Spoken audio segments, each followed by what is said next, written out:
Mungkin saya juga bikin status itu Pak, sebenarnya mau nangis gitu kalau mengingat masa-masa yang lalu gitu ya. Bahwa berkat Tuhan sungguh luar biasa gitu. Ini saya menangis Pak, ini Pak. Saya mengingat kebaikan Tuhan gitu ya. Yang dulunya bagaimana saya anak Tuhan yang begitu setia, terus terjatuh dalam dosa, sehingga sampai seperti itu yang saya kisahkan itu Pak, ya kan? Kami bersama istri setelah menikah, tapi saya berjanji sama Tuhan bahwasanya Tuhan, saya melakukan ini karena terpaksa. Saya diislamkan loh Pak. Saya menikah secara dia. Lalu malam itu setelah pernikahan itu, saya langsung di kamar, saya menangis. Saya menangis. Tuhan, ampuni saya Tuhan, saya sudah menyalibkan Tuhan Yesus yang kedua kali, sudah menyangkal bahwa saya ini orang Kristen yang benar-benar asli Kristen dari lahir gitu ya. Karena hal yang sesuatu hal yang itu terpaksa harus kami lakukan. Tapi dalam hati saya beberapa bulan sebelumnya saya selalu berdoa, Tuhan, kalau memang Tuhan izinkan semua ini terjadi adalah kesalahan saya, tanpa seizin Tuhan mungkin tidak akan terjadi saya, tapi tujuan saya setelah ini saya mengalah, tapi saya harus merebut dia. Saya berdoa seperti itu, ya mau nggak mau apa yang terjadi harus saya bertanggung jawab gitu ya, Pak ya. Setelah waktu sekitar hampir 4 tahun, kurang lebih 4 tahun kami masing-masing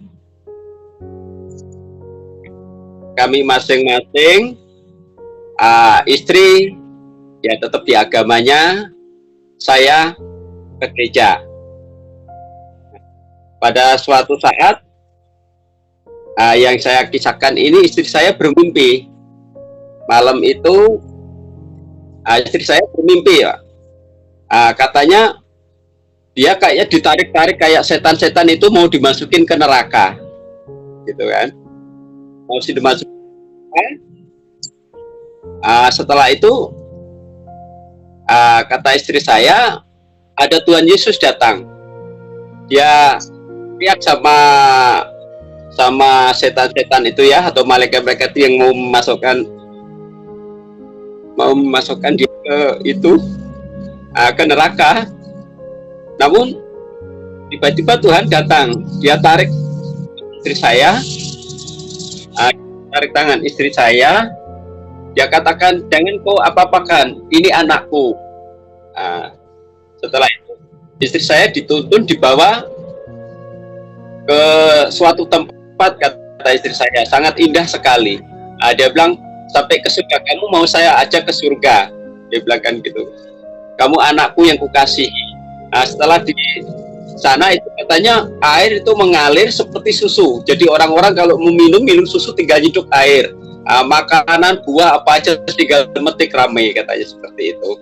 Nah setelah saya di sana ditinggal sama Tuhan Yesus gitu kan, aku mengasihi kamu katanya. Udah itu sekitar jam 3 istri saya bangun, kebangun sambil menangis gitu. Sambil menangis saya katakan, Bunda kenapa nangis? Saya bermimpi bertemu Yesus kamu, saya diselamatkan, dibawa ke surga. Aduh, puji, kamu diselamatkan Bunda, katakan gitu. Nah saya tidak mengajak kok, saya tidak pernah mengajak selama sekitar 4 tahun, saya nggak pernah mengajak, hanya setiap tidur satu tumpang tangan. Saya selalu, kalau ini jodoh saya ingin memenangkan dia, saya kepengen memenangkan dia gitu kan. Karena saya berdosa, saya merasa berdosa, saya sampai nggak layak lagi menyebut Tuhan. Saya menangis terus, saya nggak layak lagi menyebut Tuhan, karena saya sudah menyangkal selama tahun 2016 itu tiba-tiba usaha saya terpuruk Om. Usaha mebel sampai habis, ya kan, teruji. Setelah dia masuk Kristen malah teruji, gitu kan. Nah, waktu itu Natal tahun 2016 tiba-tiba dia katakan gini, Om, ayah, aku mau ikut ke gereja. Oh, puji Tuhan. Nah, setelah ikut ke Natal itu, ikut Natal, pertama kali masuk gereja dia diem terus gitu. Nah, setelah puji-pujian, karena kami di GPDI ya, Om ya, kami gereja GPDI. Jadi, oh puji Tuhan. Setelah pujian-pujian itu tiba-tiba ada tersentuh, satu pujian sentuh hatiku. Dia menangis terus, dia menangis keluar air mata sampai sekeliling itu bingung gitu. Ini kenapa nih anak dari awal pujian sampai sukacita diem, duduk menangis. Setelah itu dia kamar mandi, saya ikutin. Kenapa? Dia diem aja sampai ibadah selesai, Natal selesai. Saya berboncengan naik motor.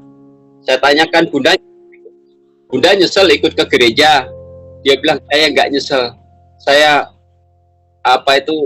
senang sekali gitu kan. Saya terharu ayah, saya terharu, mulai sekarang saya mau ikut. Jadi luar biasanya Om, waktu itu kan masih ngumpet-ngumpet ya. Kalau hari Minggu pergi ke gereja, kalau ditanya orang tuanya mau kemana, mau kondangan, jadi bajunya ini saya bungkus plastik saya bawa. Selama 1 tahun setelah anak kami lahir, kan saya mengucap syukuran ya kelahiran kami secara Kristen, gitu kan otomatis mengundang keluarga besarnya gitu. Kok apa-apaan ini, kok pakai acara begini gitu, yang orang tuanya, yang kakaknya. Ya karena kami orang Kristen, ya kan, bahkan Rini pun sudah dibaptis. Waduh itu Om, langsung malam itu diteleponin keluarga, saudara-saudara itu dari Sukabumi, ya kan, orang Sunda ini Om. Orang Sunda ya, dari Sukabumi diteleponin. Wah, orang tuanya, kamu murtad, anjing, babi, segala macam dalam acara itu. Wah, diteriak-teriak, marahnya kurang luar biasa. Sampai tetangga itu, kenapa ini orang tuanya marah-marah begitu? Spin, kurang tahu Pak. Saya sama tetangga itu kan, ya kalau udah tahu kalau dia masuk Kristen, akhirnya besoknya kakeknya datang, orang tua bapaknya datang marah-marah, kakaknya datang marah-marah, maki-maki, kamu saya buang, saya nggak punya anak kamu lagi kalau memang kamu ikut ini Kristen, murtad. Istri saya biasa dia katakan, saya sudah diselamatkan, saya masuk Kristen. Habis itu tiba-tiba teruji kembali Om. Usaha sedikit-sedikit sepi sampai sekitar 2016, 17, 18 akhir terpuruk total, habis bangkrut total usaha mebel. Nah, setelah itu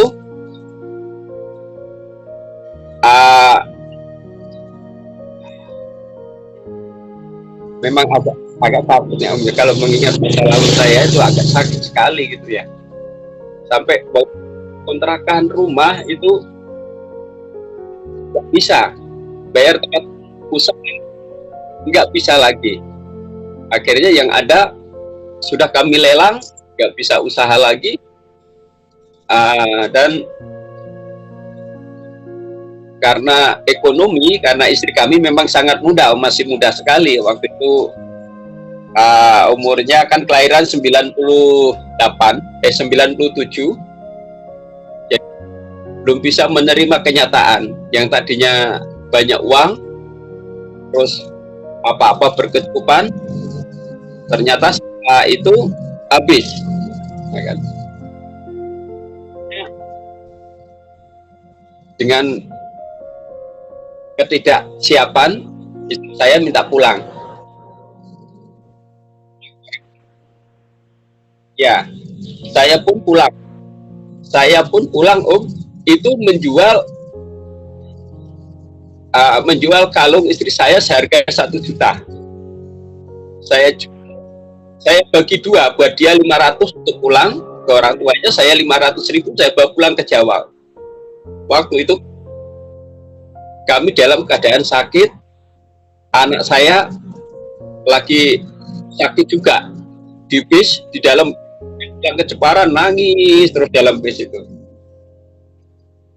Setelah sampai Jepara, di rumah nggak ada apa-apa, Om. Kan 500.000 buat beli bis, 250. Saya buat beli susu 400 gram waktu itu harganya sekitar 440.000. Saya bawa sampai di Jawa, ya karena pernikahan kami tadinya tidak diketahui keluarga, ya sedikit bermasalah.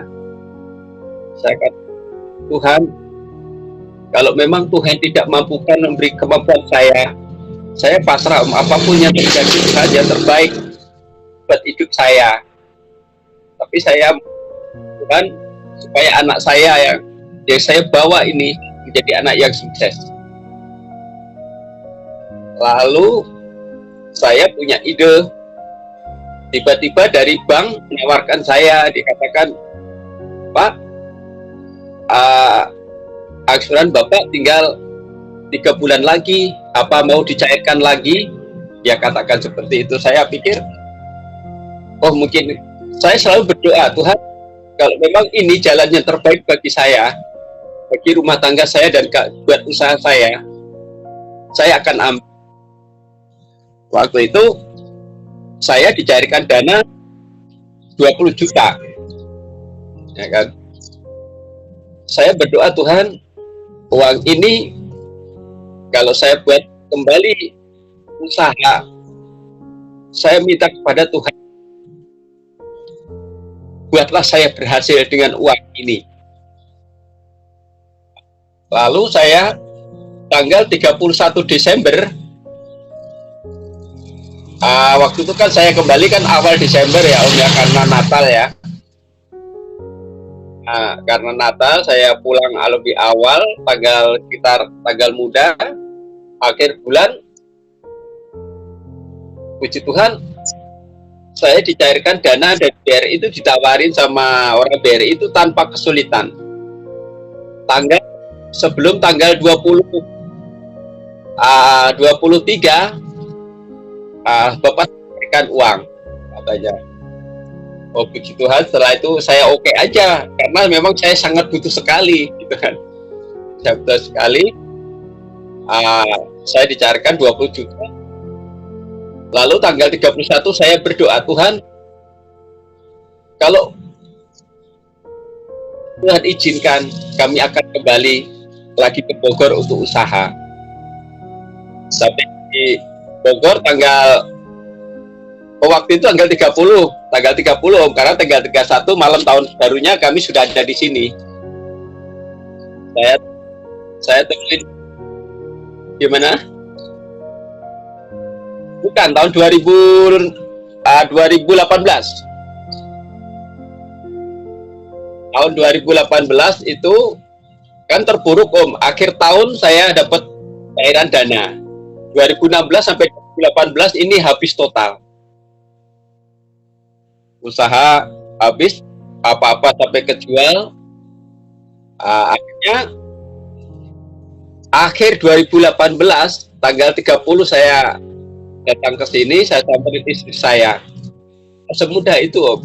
Saya nggak diterima sama keluarga orang tuanya istri saya. Saya katakan, ini istri saya. Ya memang, kalau memang Tuhan berkehendak, kami akan kembali lagi.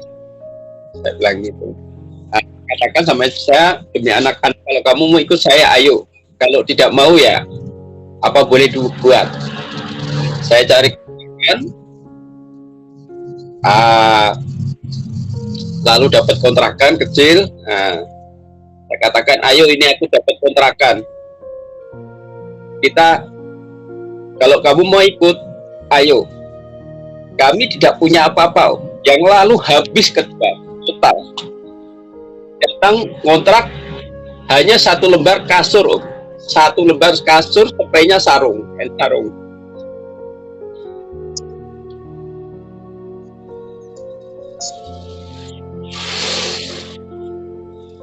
Saya, Tuhan, saya ini anakmu dari kecil. Orang tua kami Kristen awal di Jepara. Kenapa saya kembali ke tempat ini dengan keadaan seperti ini? Barang-barang sudah habis, tidak ada satupun barang tidak ada. Satupun barang tidak ada, hanya kasut butut. Saya butut masih ada di sini, Om. Saya kenangan tidak akan saya buang. Sampai kapanpun kasur satu ini busa, nggak akan kami buang. Saya taruh di bengkel di gudang ini, Om. Nggak akan saya buang. Ini kasur awal yang tersisa, tidak kejual.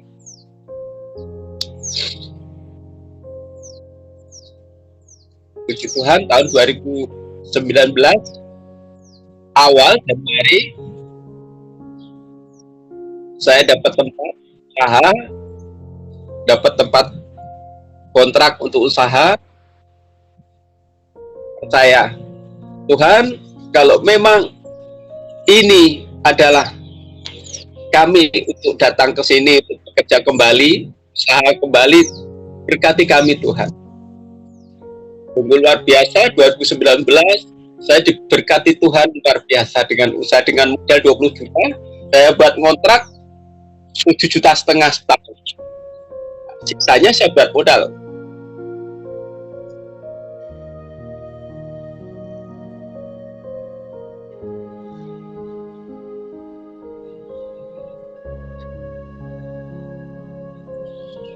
Lalu tidak sampai di situ, dengan berkat yang Tuhan beri pada kami berkecukupan, ujian tetap aja datang dari keluarga, dari istri, karena istri kami memang sangat masih muda sekali, jadi ini masih ngikutin kesenangan.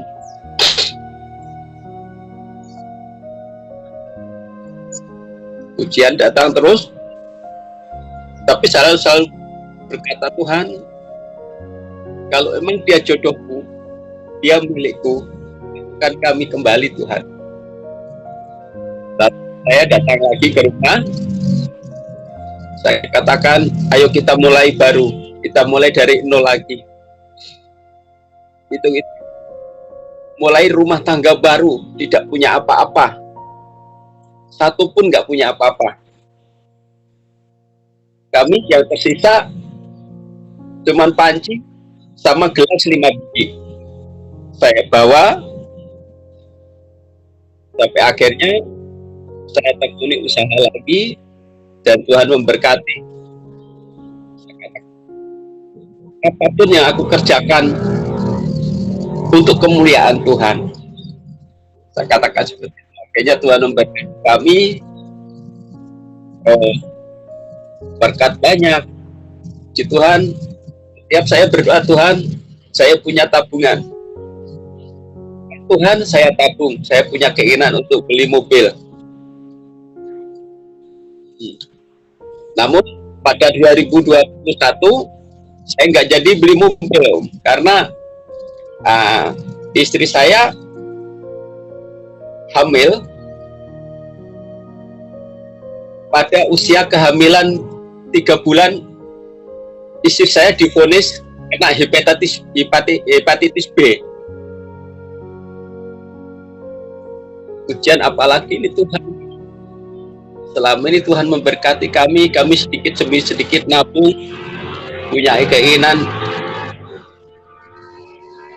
punya kendaraan, usaha lancar lagi. Ternyata Tuhan uji melalui istri saya kena hepatitis B. Dokter sarankan kami tidak boleh berhubungan badan, begini begitu kan, minuman aja nggak boleh campur. Tuhan, kini kami telah bersatu lagi dengan istri kami pada saat kehamilan anak kami. Kenapa ujian ini selalu datang lagi? Terus pada kehamilan umur 7 bulan, tiba-tiba istri saya kontraksi. Karena divonis hepatitis B kan menular, penyakit itu kan menular dan tidak bisa ditemukan. Saya selalu berdoa sama istri saya, setiap pagi saya suruh berjemur. Kamu berjemur pun. Nah, sementara kita tidak tidur campur dulu, saya meminta kepada Tuhan menunjukkan mukjizatnya pada kamu. Tuhan sembuhkan. Sampai 7 bulan tiba-tiba istri saya kontraksi, dibawa ke rumah sakit ke RSUD. Antara senang, percaya dan tidak percaya. Di laborat tiba-tiba dokter katakan hepatitisnya sembuh.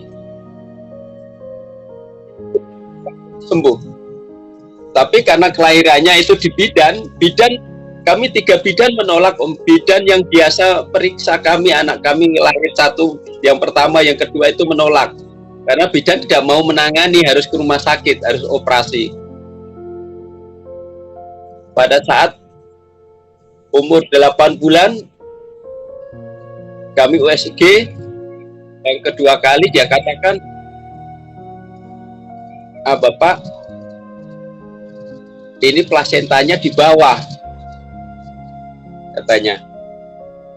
Terus mau lahiran bulan Juli, di USG lagi dia katakan plasentanya di bawah, Pak, menutup jalan lahir. Ini harus dioperasi, dia katakan, kan harus dioperasi. Saya katakan, Tuhan, saya tidak cukup uang untuk operasi ini karena kami tidak punya BPJS. Jam 5 waktu itu saya bawa jam 8 malam sampai jam 5 pagi tidak ada bidan yang mau nangani. Istri kesakitan terus, istri saya kesakitan, saya pun menangis, Tuhan tolong, Tuhan tolong. Dengan tidak sengaja itu perut istri saya kuyal di bawah. Tuhan, nyatakan kuasamu, saya katakan, saya mau melihat mukjizat pada saat ini, Tuhan. Saya katakan itu, istri saya semakin ketakutan, semakin kesakitan. Jam 5 saya ketuk, samperin bidan, istri saya kesakitan. Katakan, Bapak tak kasih rujukan ya ke rumah sakit, kan saya sudah bilang dari semalam, kita di sini nggak bisa nangani, gitu kan, karena plasentanya di bawah, menutup jalan lahir, harus operasi. Jam 5, jam 6 saya tidak tahu, tiba-tiba tangan saya memegang-megang perut istri saya yang bawah saya pegang-pegang urut terus. Jadi saya kesakitan. Jam 6 bidannya datang, dia periksa, Pak, sudah pembukaan 7, 8, 9, jam 7 pagi anak kami yang ketiga lahir dengan selamat. Setelah itu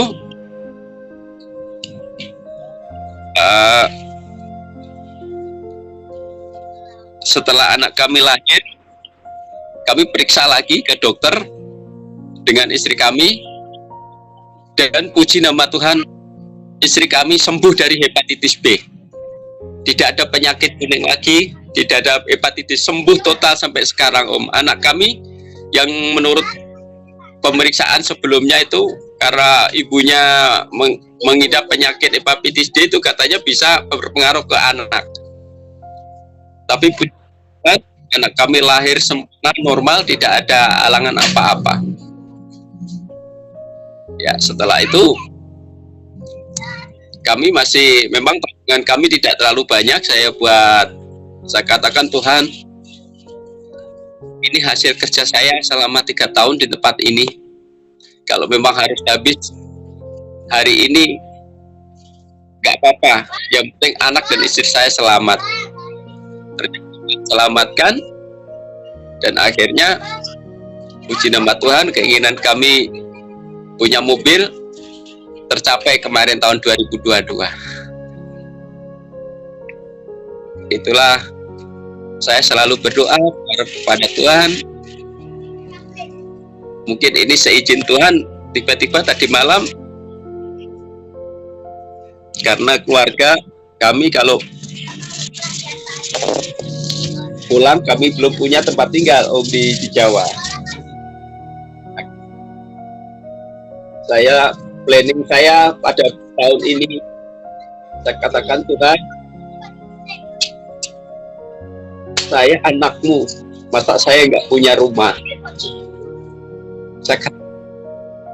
Ini saya yakin dan percaya, walaupun tabungan kami belum banyak, tapi saya punya rencana minta kepada Tuhan, minta bantu doa saudara-saudara kami seiman dengan kesaksian ini. Semoga tahun ini kami punya rumah dan tempat tinggal, sehingga kami tak lagi. Nah, ini pekerjaan kami di sini nih, Om, nih, servis sofa. Ini berkat Tuhan yang Tuhan beri.